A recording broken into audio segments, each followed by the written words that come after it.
So we have new polling on President Trump's handling of some top issues. The latest AP New RC poll finds roughly 6 out of 10 adults disapprove of the president on immigration, the economy, and foreign policy.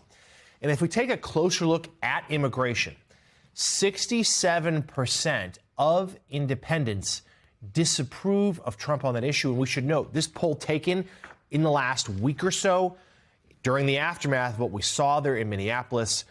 Independents, 67% disapproving of President Trump's handling of immigration. Let's now bring in our panel. With us, we have managing editor at The Bulwark, Sam Stein, the former host of Hardball, Chris Matthews, and contributing opinion writer for The New York Times, Molly Jong-Fast. Our thanks to all of you for being with us. Sam, let's start with you. Those polls suggest, and there's been a number of them, that this is supposed to have been a signature issue for President Trump. He is now decidedly underwater. That could bode poorly for Republicans come November, especially, I'd argue, if the president follows through with his threat to invoke the Insurrection Act, putting potentially armed military personnel on the streets of an American city.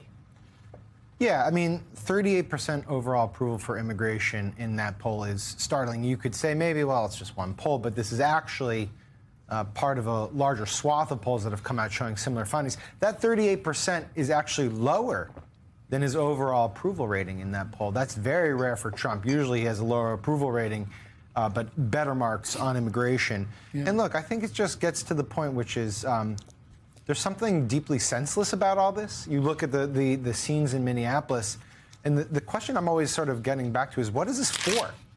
What is this for? If it's for fraud, to uncover fraud, as they say, then why did they push out the lead U.S. attorney in Minneapolis who had uncovered all the fraud?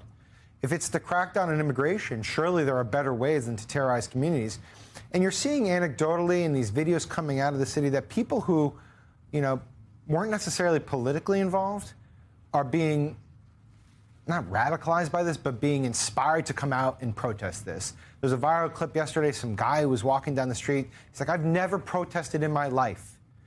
He's like, but I'm out here because I have friends who have been detained.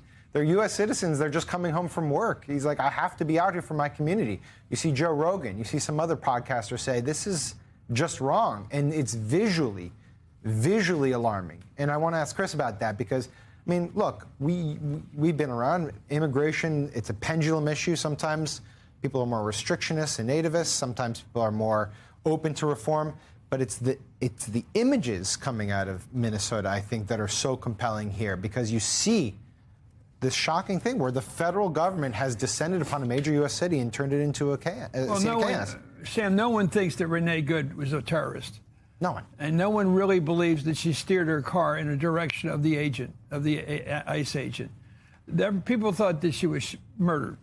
And that's the mood about a middle-class woman, a white woman, not an immigrant, not an illegal immigrant, a person who just had a point of view. And one thing about this whole thing that struck me overnight, I was thinking about this, John, is that if you look at what Trump's trying to do in Venezuela, he's trying to impose sort of a democratic American-style regime in a country that does not buy into that politically. And now he's trying to create a happiness about his immigration policy in Minnesota. Minnesota is still a liberal town. It's still a sanctuary town. They're not accepting this imposition from the ICE agents. You can put all the ICE agents in the world in that country, in that city, and they're not going to behave the way Trump people, MAGA people, want them to. They're just not going to. They're saying to the country, I'm going to protest, I'm going to get out in the street, and I'm going to let people know what I think about this behavior. People do like the border closed. Good. Nobody's complained about it. Not even Hispanic leaders are complaining about it. It's one thing that everybody realized that Joe Biden blew. He completely blew the whole situation of immigration, illegal immigration. But in terms of picking people up, the president says, I'm not going to touch farm workers. I'm not going to touch hospital workers. Well, who else is on his good list?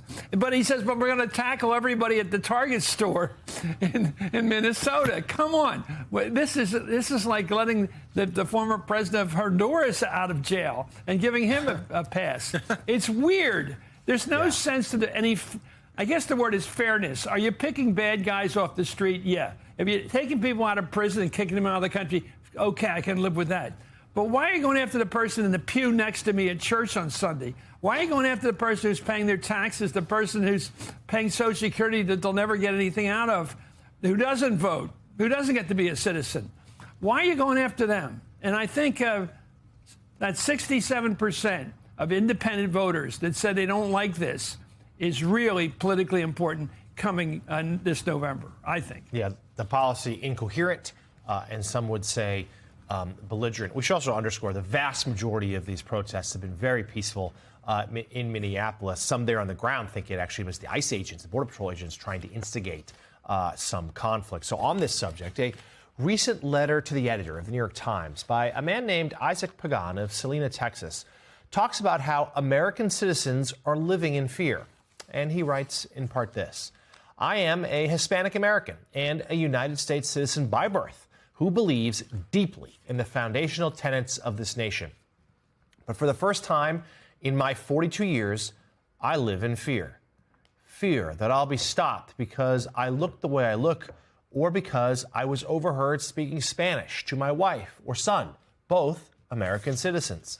Fear that I looked at an agent the wrong way, or that we won't have our passports on us, because why would we? Fear that I'll say the wrong thing, and that even if my words are justified, I'll be beaten or taken, or worse, my family will be. Fear that my son will witness it and have to live with that memory. Fear of ultimately being disappeared. What a wild thing to write. I live in fear, and there is little else I can do but write letters like this, because I have dwindling faith that my representatives in Congress have either the willingness or the ability to help. And Molly, obviously a gutting letter to read, heart-wrenching words, and piggyback to the example that Sam brought us a moment ago of a person in Minneapolis saying, well, I've never in my life protested anything, but I have to here. This person, an American citizen, saying, I've never lived in fear before, but I do now. Yeah. This is the culture that this administration has created. Yeah, and I think, look, I was in touch with Governor Walz yesterday. You see pictures of him and the mayor of Minneapolis. The two of them look like they have not slept in a week.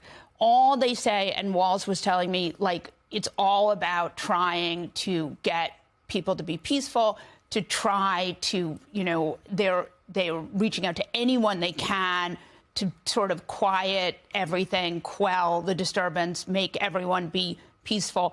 They are really laser focused on peaceful action. And I think it's important to realize that the reason that ICE is in Minneapolis is because, or at least the theory of the case, right, why they're doing it is because of these YouTube videos, the Nick Shirley videos about the fraud that happened in 2022, where people were already prosecuted for it.